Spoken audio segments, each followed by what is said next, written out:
Now it's time for our 20-minute activity, and you will conduct 2 preference assessments. So you'll choose 2 different methods. We've talked about a variety of methods, so choose 2 different methods, and you'll conduct 2 preference assessment with a loved one, a child, a friend, or a student, and then record your findings. So again, 2 different types, and conduct 2 of them, and it can be with really anyone, a loved one, a child, a friend, or a student.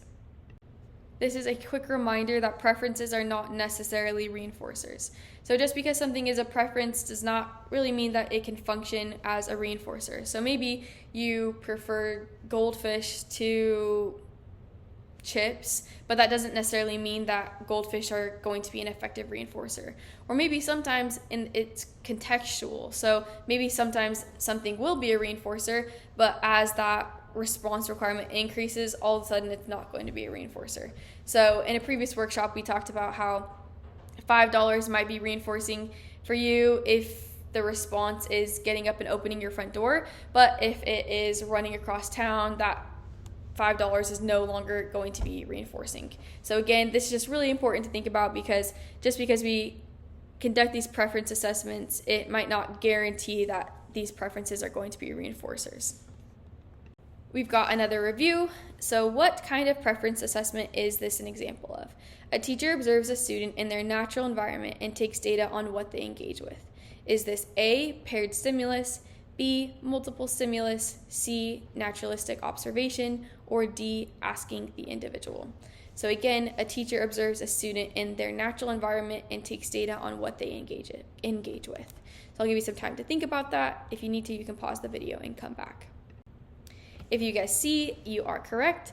So this is an example of a naturalistic observation. So the teacher is just observing the student in the natural environment, and they're taking data on what they engage with. So maybe they're playing with the cars for 5 minutes, maybe they played in the sensory bin for 10 minutes, maybe they touched the balloon and played with it for 5 seconds. Again, they're taking data on what that student is engaging with in their natural environment. One preference can result in infinite possibilities, and we're going to do some activities that kind of really elaborates on this, because a lot of times we might have limited resources, we might have a student who has restricted interest, and we need to get really creative when we only have maybe one preference to work with. This first activity is level 1, so you're going to identify a learner you work with and one of their preferences, and list as many activities you could do with that one preference in 5 minutes. So really try to get creative and come up with as many activities that you could do that incorporates that one preference with that learner. Here are some of the examples I came up with. So in this example, I have a balloon that could be a preference for a student. So you could blow it up and let it fly around and make a silly sound. You could try to play pop the balloon by sitting on it with a pillow. You could draw faces or animals on the balloon. You could make it stick to your hair or the ceiling. You could play don't drop the balloon. You could fill it with rice or beans or flour to make a little sensory ball. You could rub your hand on the balloon to make a silly sound. You could use it as a motor for a toy car and let it go to see how far it goes. Or you connect it to a fan and watch it bounce around. So really the possibilities are endless with all the things that you could do with a balloon. Another example is tape. Maybe we have a student who just loves tape, and we can find tape in any classroom. And so we could put tape on the wall and see how high they can jump to get it. We could place little animals on the tape and pretend they're trapped. We could make our own stickers by drawing pictures on the tape and cutting them out. We could make designs or shapes on the wall with tape. We could grab some pom-poms, hang up the tape, and see how many pom-poms we can get to stick to the tape. Or we could create a little spa day and use pieces of tape as fake nails and color on them. So there are so many activities that we can come up with just even the object of tape. The next activity we'll do is you'll take 5 minutes, and this is the John box activity, and something I did with my previous supervisor whose name was John. So the following slides will have a box with random items in it, and this is going to be a box of items that really probably can be found in any classroom, and you'll come up with as many activities as you can with just using the items in the box, and you can use the box as an item if you would like. So take 5 minutes to do this. So for this, we have our box, we've got our marbles, we've got our rubber band, we've got popsicle sticks, we've got toilet paper roll, and straws. So take 5 minutes to think of as many activities you can with the items in this box, and remember, you can use the box if you'd like. Here is what I came up with. So we could take the marble and the toilet paper roll and do some marble toilet paper roll bowling. We could try to blow the marbles through the tube using the straws. We could make popsicle stick and straw people and play pretend with them. Maybe the marbles are the berries in this situation. Maybe we could make a catapult with the rubber bands and the popsicle sticks. We could roll the marbles down the toilet paper roll and use the popsicle sticks as track.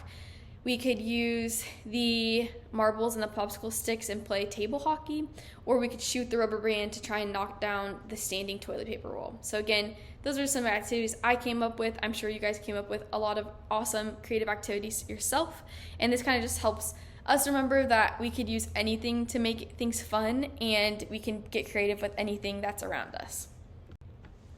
And this leads us to the fact that everyone can be creative. Before I was trained by my supervisor and learned some of these techniques and learned how to get creative with everything, I really didn't think I was someone who was creative, but he told us that anyone is creative because creativity is just so individualized. And it's not something you have or don't have. We all can be creative and all can use our own interests and our own strengths to identify really creative things for the students and the kids that we're working with.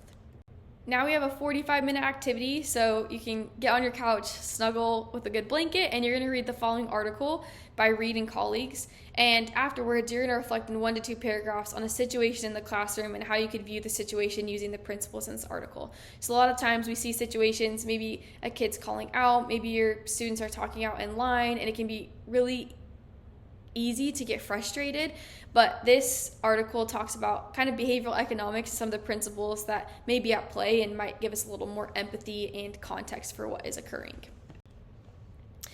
That brings us to the parameters of reinforcement. So response effort is the effort required to obtain the reinforcement. So for example, maybe we have 2 examples. So we have doing one worksheet. Next, we have immediacy. So that's the time between a behavior and reinforcement. So maybe we have getting slime time 30 seconds after completing a worksheet. Next, we have schedule. So the number of responses or time reinforcement. So maybe we have getting slime time after completing 1 worksheet versus getting magnitude is the amount or duration of the reinforcer. So for this example, getting slime time for 10 whole minutes versus getting slime time after. And then we have type, and we have kind of talked about this. We have positive versus negative, learned versus plan.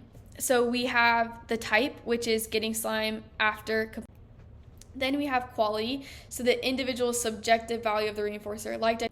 For example, maybe a quality reinforcer for one student is slime time with 10 different. Now we'll do a 10-minute activity, so you'll think of 3 different reinforcement strategies that you're already using in your classroom, and if you can't think of anything, you can make some up, but I'm sure you're using some already, and then you'll take the time to modify those systems using the parameters to make the reinforcers more effective. So we just talked about the parameters of reinforcement. Now take the time to evaluate the 3 different reinforcement strategies that you are using and think about how you can improve these with the concepts that we just learned.